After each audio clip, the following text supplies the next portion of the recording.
Have you ever walked away from a conversation feeling drained, as if someone had slowly chipped away at your confidence, making you question your worth?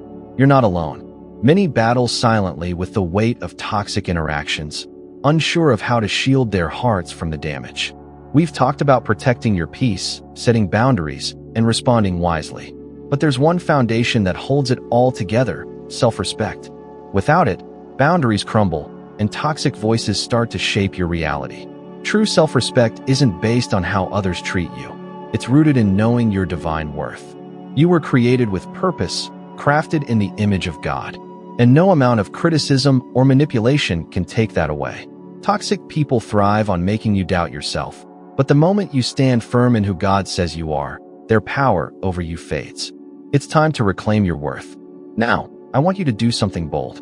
If this message is stirring something deep inside you, if you feel that undeniable shift in your spirit, let it be known. Drop 777 in the comments, a sign that you are stepping into divine alignment, that you are ready to walk in the power God placed inside you. Your worth is not up for debate. Build your fortress of self-respect. Your worth is not something others get to decide. It is not up for negotiation. It is not dependent on someone's approval, compliments, or validation. You were created by God, fearfully and wonderfully made. Psalm 139 verse 14, and nothing, no opinion, no criticism, no rejection, can alter the value He has placed upon you. But here's the truth. The enemy knows your worth even when you don't. And so do toxic people. That's why they try to chip away at your confidence, little by little, whispering lies that make you doubt yourself. Maybe you've heard it before: subtle criticisms, dismissive remarks, people making you question your abilities, your purpose, your very identity. Because when you start doubting your worth, you start handing over your power. Toxic people thrive on breaking others down, not because they are strong, but because they fear what happens when you recognize your own strength. They fear what happens when you build an unshakable fortress of self-respect, one that no insult, no manipulation, no rejection can penetrate. Your self-respect is your fortress. Picture this: a mighty fortress standing on a hill, fortified with unbreakable walls. This fortress is your self-respect. It is not built overnight, but brick by brick, through discipline, awareness, and unwavering faith in who God made you to be. And here's the most important part: you are the one holding the keys. Yet, how many of us hand over those keys too easily? How many allow others to walk in, rearrange our worth, and tell us who we should be? How many times have we let someone's opinion shake our confidence, as if their words could rewrite the truth about us? But a strong fortress doesn't crumble because of the wind, it stands firm. Proverbs 25 verse 28 says, "A man without self-control is like a city broken into and left without walls." If you allow others to define your worth, if you base your value on their acceptance, you are leaving the gates wide open for anyone to walk in and take control. And toxic people will take full advantage of that. But today that ends. Stop waiting for their approval. You already have God's. Let's talk about expectations. How many times have you hoped that a toxic person would change? That this time, they would finally recognize your value, appreciate you, treat you with the respect you deserve? But here's the hard truth. Some people are incapable of seeing your worth because they refuse to see their own. They live in cycles of insecurity, negativity, and control. And if you keep waiting for them to validate you, you will wait forever. But when you have self-respect, real, unwavering, God-given self-respect, you stop seeking approval from people who were never capable of giving it in the first place. Jesus never begged for acceptance. He never compromised his identity just to be liked. He knew who he was because he knew whose he was. And that's the mindset you must embrace. Because when you respect yourself, you stop hoping that this time, they'll see you differently. You stop needing them to recognize your worth, because you already know it. And that kind of confidence, it's unshakable. Self-respect is not arrogance, it's ownership. Some people will hear this and say, but isn't that just pride? Isn't self-respect selfish? No, self-respect is not arrogance. It is not thinking you're better than others. It is simply refusing to think you are less. It is treating yourself with the same kindness, compassion, and dignity that you would offer a loved one. It is setting boundaries not to control others, but to protect yourself. It is understanding that you were created with purpose, and you do not need to shrink to make others comfortable. And here's the truth. When you carry yourself with self-respect, others will follow. The people who are meant to be in your life will rise to meet that standard. They will respect you because you respect yourself. And those who cannot, they will reveal themselves. Toxic people will either flee because they cannot manipulate you, or they will try harder to tear you down. But by then, it won't matter, because your fortress is already built and the gates are locked. Fire now. I want you to take action. If this message is hitting something deep inside you, this is your sign. It's time to reclaim your self-respect. No more begging for approval. No more lowering your standards. No more handing over the keys to your worth. Drop "I am worthy" in the comments if you're choosing today to build your fortress of self-respect. If you refuse to let toxic voices define you any longer, let it be known. How do you build unshakable self-respect? The answer is in the Word of God. Have you ever felt like your voice was drowned out? Like no matter how much you gave, certain people still took advantage of your kindness, pushing past your boundaries, making you question your own worth? If that resonates with you, let me tell you something. It's not because you're not enough. It's not because you're weak. It's because you haven't yet built the kind of self-respect that makes manipulation impossible. We've talked about setting boundaries, drawing the line between what you allow and what you don't. But let's go deeper. Because boundaries mean nothing if you don't first recognize your own worth. Self-respect is biblical. Even Jesus set boundaries. Some people think that having self-respect means being selfish. That standing firm means lacking humility. But that is a lie. Even Jesus set boundaries. When the Pharisees tried to trap him with trick questions, he didn't engage in endless arguments. He responded with wisdom and then walked away. Matthew 22 verses 15 to 22. When he saw that people were turning his Father's house into a marketplace, he didn't stay silent. He took action and drove them out. John 2 verses 13 to 16. When he was rejected in his hometown, he didn't beg for their approval. He moved on and continued his mission elsewhere. Luke 4 verses 28 to 30. Jesus knew who he was. He never compromised his mission just to be accepted. He never allowed the opinions of others to dictate his worth. And if the Son of God set boundaries, so should you. The practical steps to building unshakable self-respect. Some of you might be thinking, this sounds great in theory, but how do I actually do it? Let's break it down into practical, biblical steps. 1. Know who you are in Christ. Before you can set boundaries, before you can demand respect from others, you need to first believe that you are worthy of respect. And that belief doesn't come from human validation.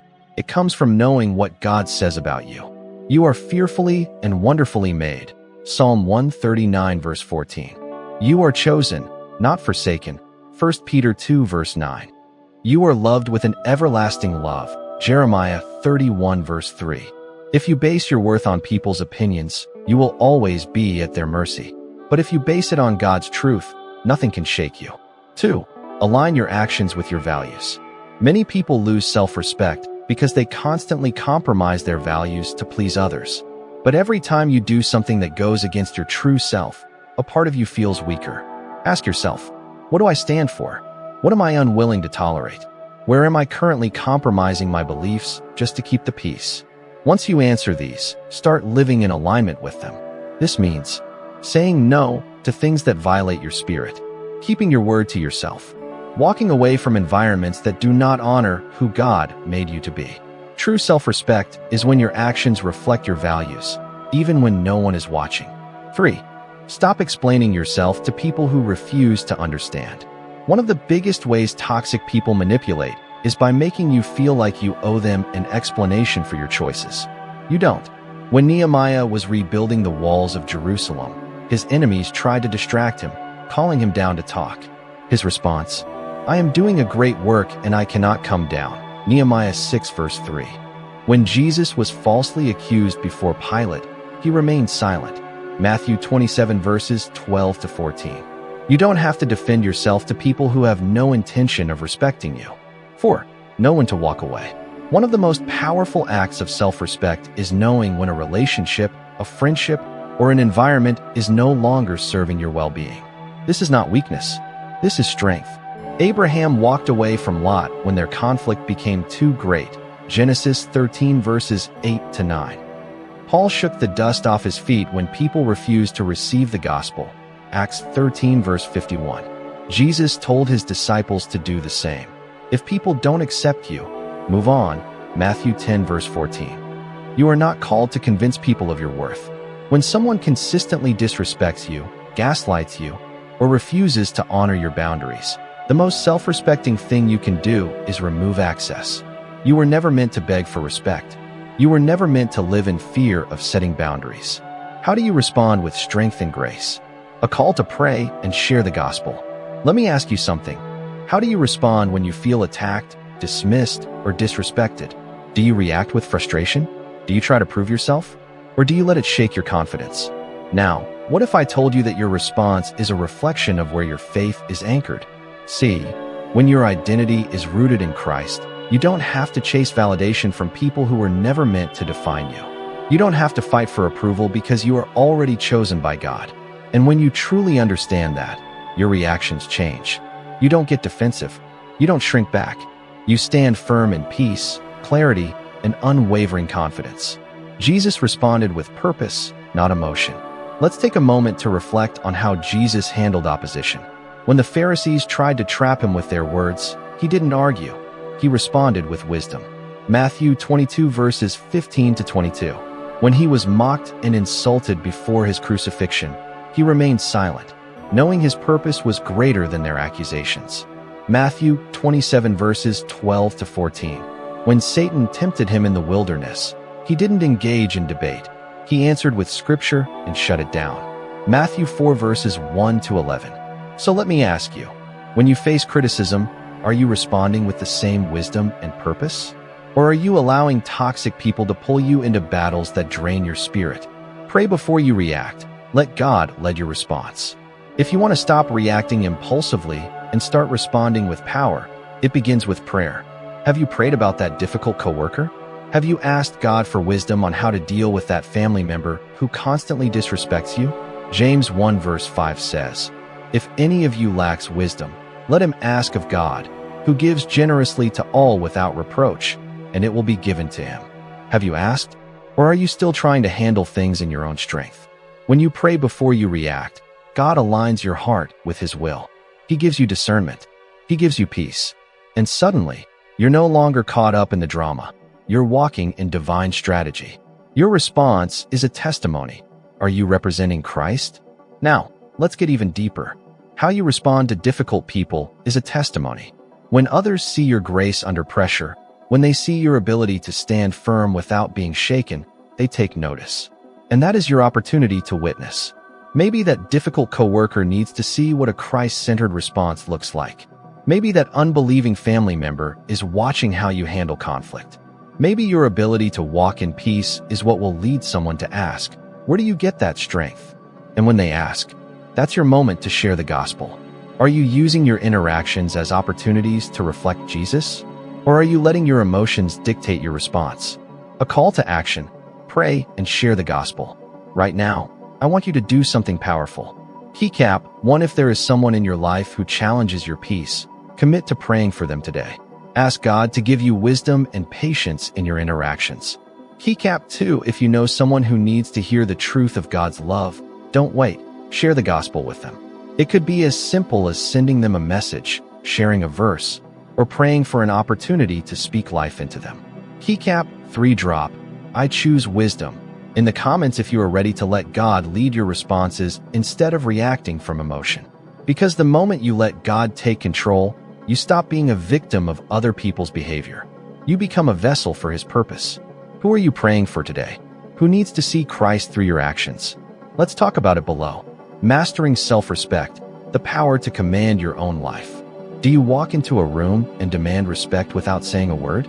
Or do you find yourself shrinking, constantly adjusting, hoping others will validate you? Self-respect is not just a mindset, it's a force, a spiritual armor, a divine mark that sets you apart. When you truly respect yourself, you don't just influence your own life. You create a ripple effect that inspires others. You become a living example of strength, wisdom, and unwavering dignity. But let's be clear, self-respect is not given, it is forged. It is built through fire, through moments when you have to stand alone, through times when you have to walk away from people who don't value you. It is the fire that refines gold. And let me tell you, toxic people despise self-respect because it makes you untouchable. It dismantles their power over you. When you know who you are, no one can tell you who you should be. Jesus set the example. He knew his worth. Let's take a moment to look at the ultimate example of self-respect, Jesus Christ. When Satan tempted him in the wilderness, offering him power, comfort, and validation, he didn't plead or negotiate. He stood firm in his identity and responded with the word of God. Matthew 4 verses 1 to 11. When the Pharisees tried to trap him, ridiculing and mocking him, he didn't react emotionally. He responded with wisdom. Matthew 22 verses 15 to 22. When he was betrayed by Judas, abandoned by his disciples, and falsely accused, he didn't fight for approval. He remained silent because he knew who he was and why he was sent. Matthew 26 verses 47 to 68. Do you see the pattern? Jesus never let the words or actions of others dictate his value. He did not beg for respect, he carried it. And because of that, he commanded authority wherever he went. Now, let me ask you, are you walking in that kind of self-respect? Or are you allowing people's opinions to shape how you see yourself? Stop reacting, start responding with power. Here's the reality. Toxic people feed on your reactions. They thrive on getting under your skin, making you feel small, and pulling you into unnecessary battles. But here's what smart, self-respecting people do. They respond instead of reacting. A reaction is instant, emotional, and often irrational. It's when you snap back, raise your voice, or let frustration take over. It feels good in the moment, but it gives away your power. A response, however, is intentional, measured, and rooted in self-control. It communicates confidence without needing aggression. It asserts authority without hostility. Practical example, handling conflict with power. Let's say you're at a family gathering, and someone makes a passive-aggressive comment about your choices. The reactive response would be, well, at least I'm not stuck in a miserable life like you. It feels satisfying for a second, but what have you gained? Nothing. You've escalated the conflict, and you've given them exactly what they wanted, a reaction. The self-respecting response. You take a deep breath, pause, and say, I'm happy with the choices I've made. Then, you walk away or change the subject. What happens here? You stay in control. You don't let them drag you into negativity. You show them, and yourself, that your peace is non-negotiable. Set boundaries that command respect. Self-respect and boundaries are inseparable. When you respect yourself, you don't just let anyone have access to your energy, your time, or your emotions. Boundaries are not walls of isolation. They are gates of wisdom. They tell the world, I love myself enough to choose who and what I allow into my life. And let's be clear, toxic people will test your boundaries. They will push harder, hoping to wear you down. They will try to guilt you. They will try to manipulate you. They will try to make you feel like you're the problem. But when you stand firm, they will realize that their old tactics no longer work. Practical example, setting a verbal boundary. Imagine you have a colleague who constantly interrupts you in meetings. The reactive response might be, will you just let me finish? It's understandable, but it gives them the emotional reaction they wanted. The self-respecting response. You calmly say, I'd like to finish my point, and then I'm happy to hear your thoughts. No drama, no raised voice, just a clear, firm statement that demands respect. And guess what? That changes the entire dynamic. You have shifted from being reactive to being a leader. Your presence should speak before you do. When you cultivate self-respect, you don't have to demand respect. It naturally follows you. You walk into a room differently. Your posture is upright. Your energy is unshaken. Your presence is undeniable because you know your worth. And while toxic people might still try to bring you down, they will find it much harder to succeed because you are no longer playing their game. A call to action. Own your worth today. Now, I want to challenge you. Who have you been giving too much power to? Who has been stealing your peace? Who has been making you question your worth? Who has been pulling you into unnecessary battles? It's time to take back your power. Drop, I choose self-respect, in the comments if you're ready to stand firm. If you're ready to walk in confidence. If you're ready to stop reacting and start responding with divine wisdom. Because when you do, you stop being a victim of other people's behavior. You become the architect of your own life. And that, my friend, is where true freedom begins. The power of the pause, mastering your response in a world of chaos. What if I told you that the greatest battles you'll ever fight won't be with your enemies, but within yourself? What if I told you that the difference between peace and turmoil, wisdom and foolishness, victory and defeat lies in one simple thing: the space between stimulus and response? Let that sink in. Life will test you. People will provoke you. The enemy will try to shake you. But in every moment of conflict, in every confrontation, in every insult hurled at you, there is a space. And in that space, you have power. The power to choose your response. Jesus knew the power of the pause. Look at Jesus. When he stood before Pilate, falsely accused, mocked, and condemned, did he react? Did he lash out in anger, defend himself, or beg for mercy? No, he remained silent, poised, steady. Matthew 27 verses 12 to 14.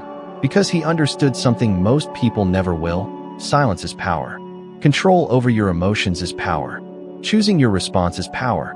Are you reacting or are you responding? Let me ask you, when someone disrespects you, how do you react? Do you fire back with words you'll later regret? Do you let their negativity infect your peace? Do you allow their energy to dictate your state of mind? Or do you pause? Do you breathe? Do you recognize that the real battle isn't with them, it's within you? Viktor Frankl, a Holocaust survivor who endured unspeakable suffering, wrote these words: "Between stimulus and response, there is a space. In that space is our power to choose our response. In our response lies our growth and our freedom." Read that again. The next time someone insults you, the next time you're put in a situation that triggers frustration, remember this space. It's where your power lives. It's where your destiny is shaped. Practical ways to master your response. But let's be real, this isn't easy. It takes discipline, self-awareness, and practice. So how do you train yourself to respond instead of react? 1. Know your triggers. The first step is awareness. What sets you off? What situations, words, or actions cause you to react emotionally? Identify them. Name them. Because what you don't confront, you can't control. 2. Master the pause. When that moment of tension comes, pause. Breathe. Take a step back. Mentally, emotionally, even physically if needed. Give yourself a moment to reclaim your power. James 1 verse 19 tells us, "Be quick to listen, slow to speak, and slow to become angry." Why? Because wisdom lives in the pause. 3. Reframe the situation. Instead of taking everything personally, ask yourself, is this about me or is this about them? Is their negativity a reflection of my worth or their wounds? Does this situation require my energy or does it deserve my silence? When you shift your perspective, you shift your power. 4. Prepare beforehand. You know where the test will come. Maybe it's a family member who loves to provoke you, a coworker who undermines you, a friend who always brings drama. Decide ahead of time how you will respond. Visualize yourself staying calm, composed, and in control. Because when the moment comes, you don't rise to the level of your expectations. You fall to the level of your preparation. The enemy wants you reactive. God wants you in control. Satan wants you to react.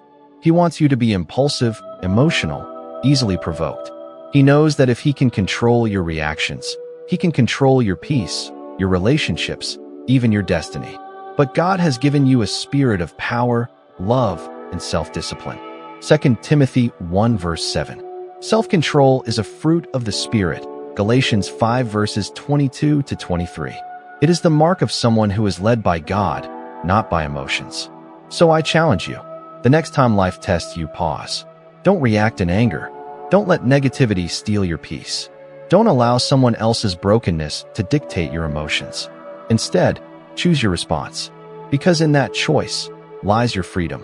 Take back your power. The time to act is now. What if I told you that right now, at this very moment, you are standing at a crossroads? One path leads to the same cycle of frustration, stress, and emotional exhaustion. The other? It leads to peace, strength, and complete freedom from the control of toxic people. Which path will you choose? Because make no mistake, this is a choice. Either you keep allowing others to dictate your emotions, manipulate your mind, and drain your spirit, or you rise up. You step into the authority God has given you. You reclaim your power. No more playing their game. It's time to shift the rules. I need you to hear me clearly. Choosing to respond thoughtfully is not weakness.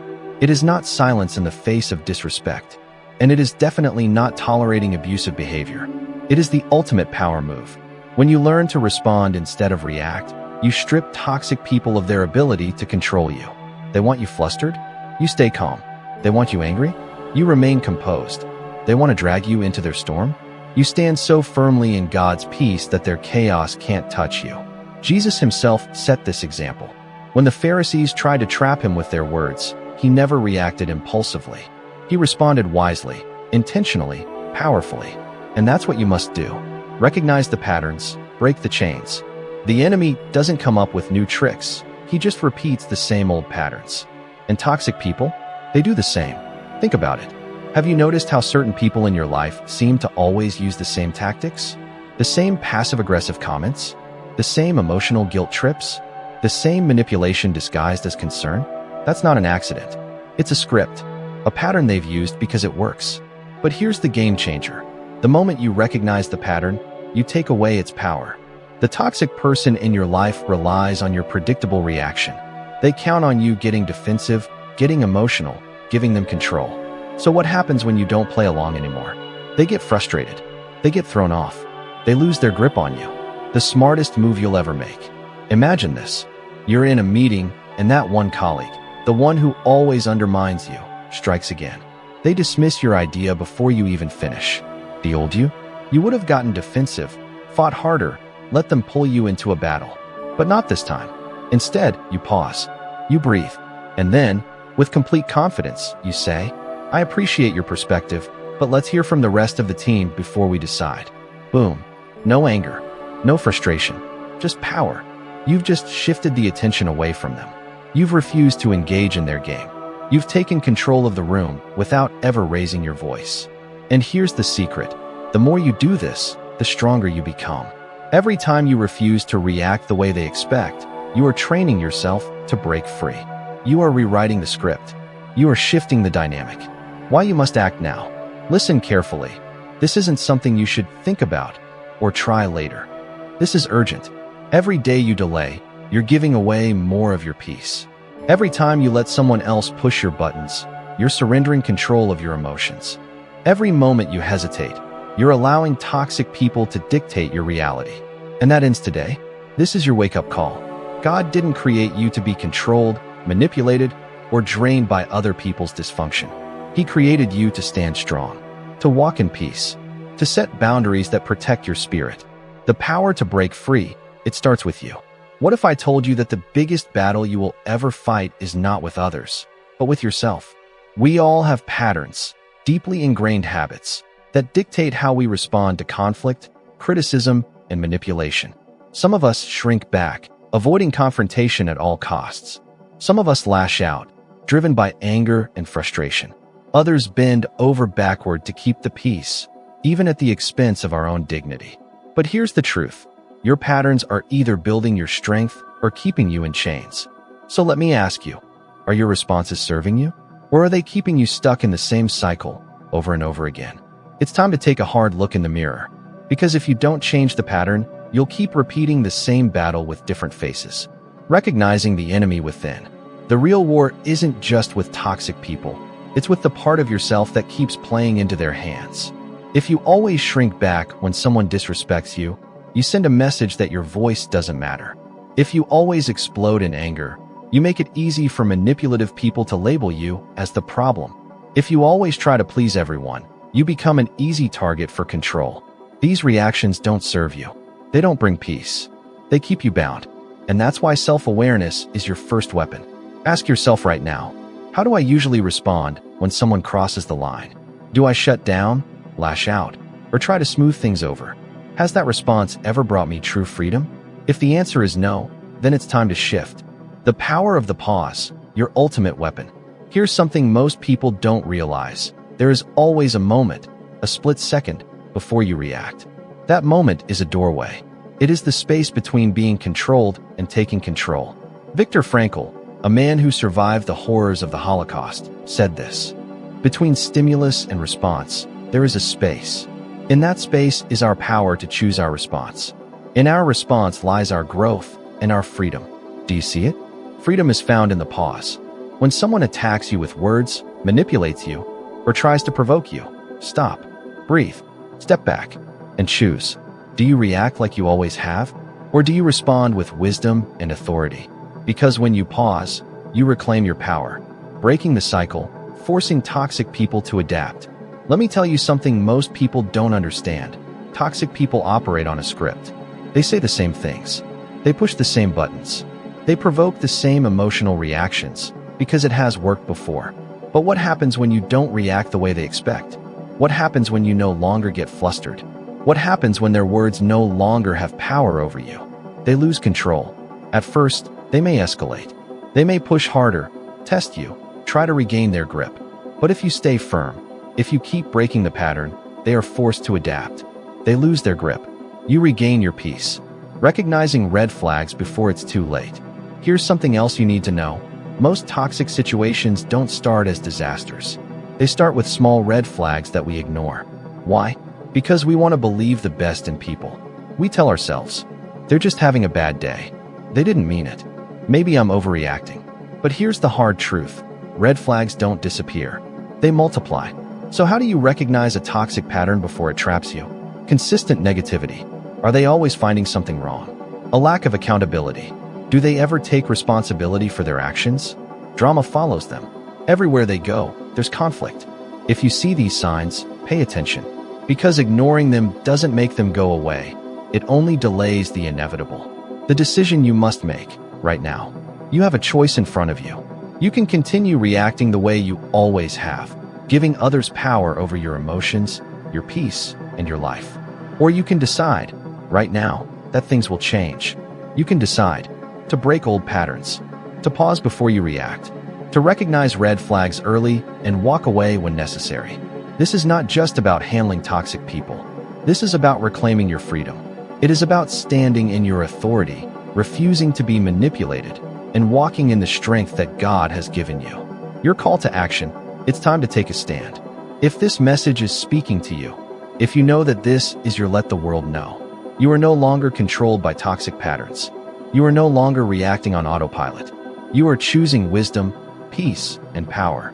Because once you make this decision, your life will change. Once you take control of your responses, toxic people will lose their grip. Once you recognize your worth, you will never again allow anyone to define it for you.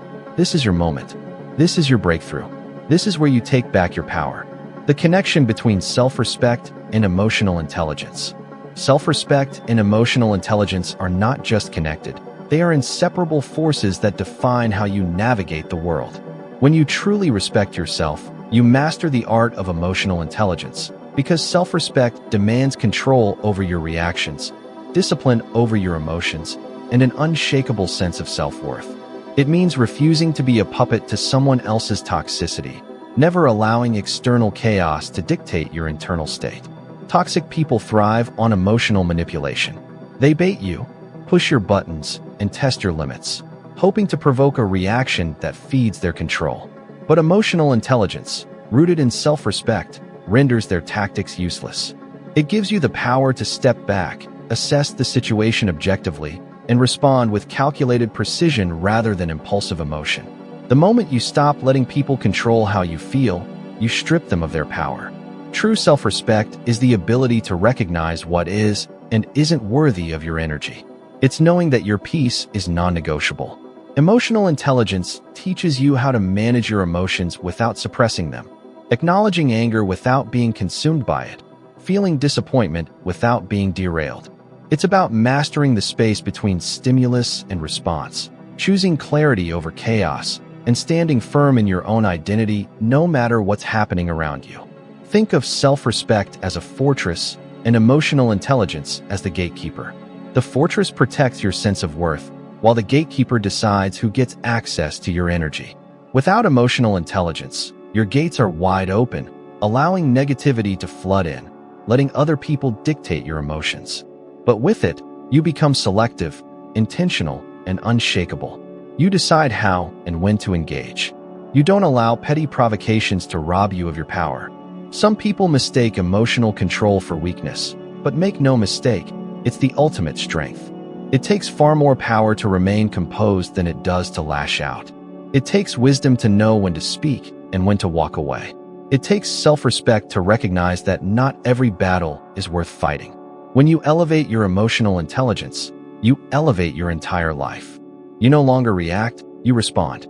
You no longer seek approval, you stand in certainty. And that, right there, is the mark of true power. Self-respect and the art of selective association. Self-respect is not just about how you see yourself, it's about the company you keep. Who you allow into your life is a direct reflection of how much you value yourself. When you respect yourself, you don't entertain relationships that drain you, diminish you, or make you question your worth. You set a standard, and that standard determines who gets access to you. Toxic people feed off your time, your energy, your kindness. They thrive on your willingness to tolerate, to overextend, to excuse. But self-respect eliminates that option. It demands that you stop handing out VIP access to people who don't deserve a seat at your table. It forces you to ask a powerful question. Does this person add to my life, or do they take from it? Because make no mistake, there is no neutral ground.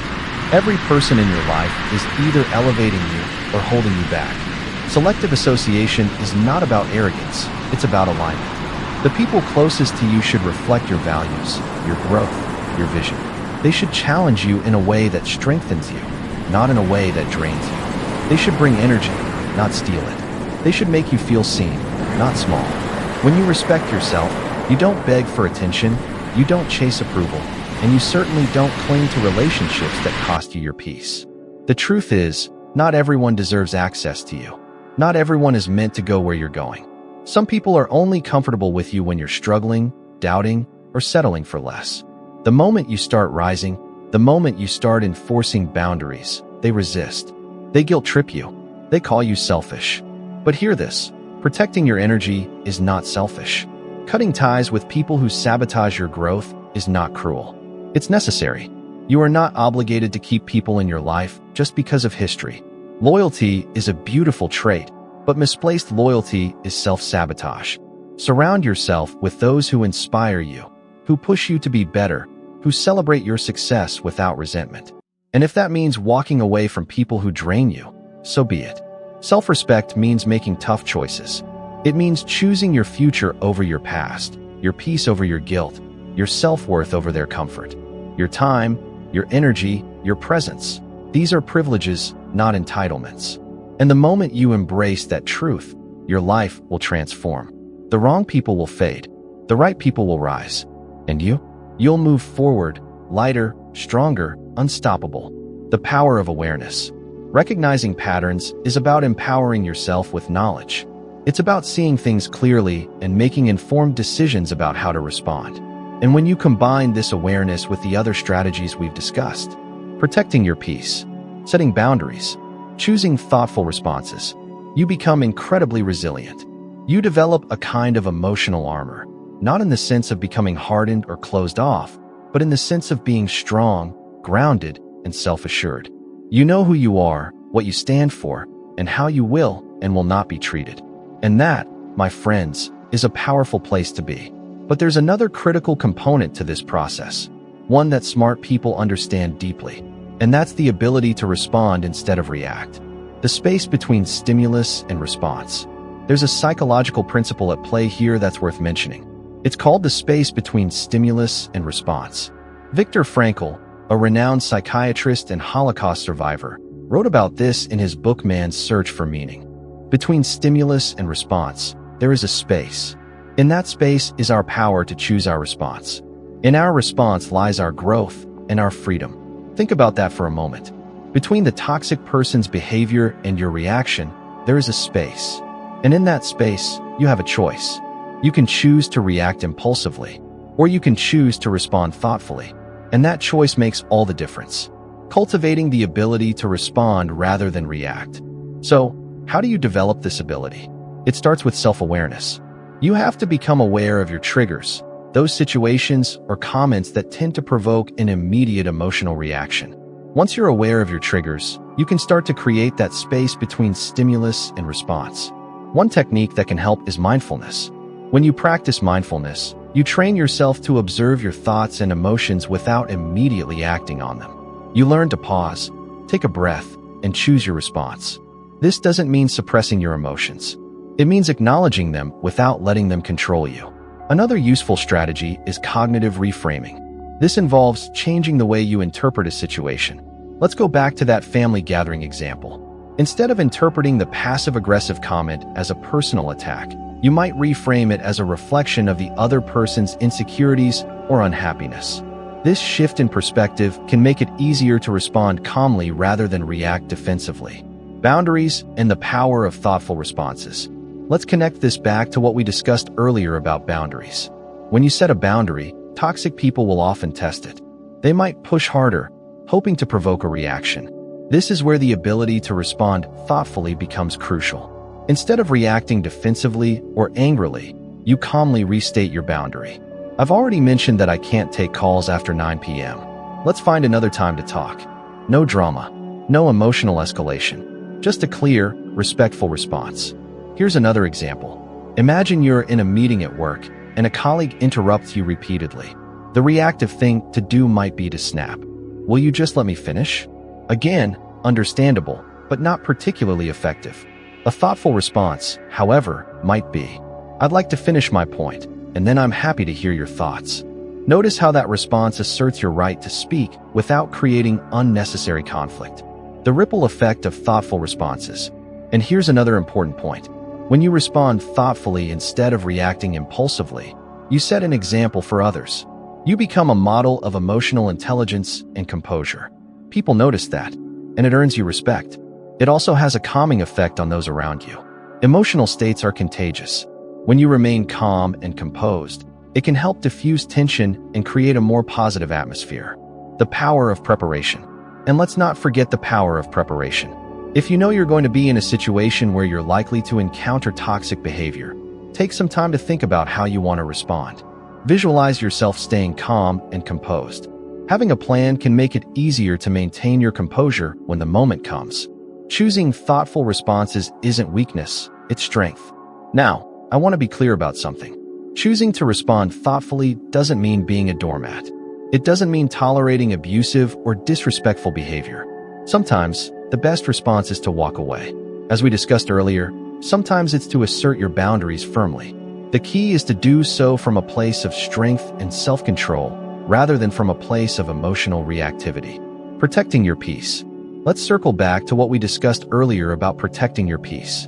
When you learn to respond rather than react, you're taking a crucial step toward maintaining that peace. You're no longer at the mercy of other people's negativity. You're in control of your own emotional landscape. And that, my friends, is a powerful place to be. It's a place of strength, resilience, and freedom. It's a place where you can navigate even the most challenging interactions with grace and dignity. And ultimately, it's a place where toxic people lose their power over you. Final thoughts, the ultimate takeaway. The way you respond to life's challenges determines the quality of your life. When you pause before reacting, when you set boundaries with confidence, when you choose peace over chaos, you're not just handling toxic people, you're mastering yourself. And that is true power.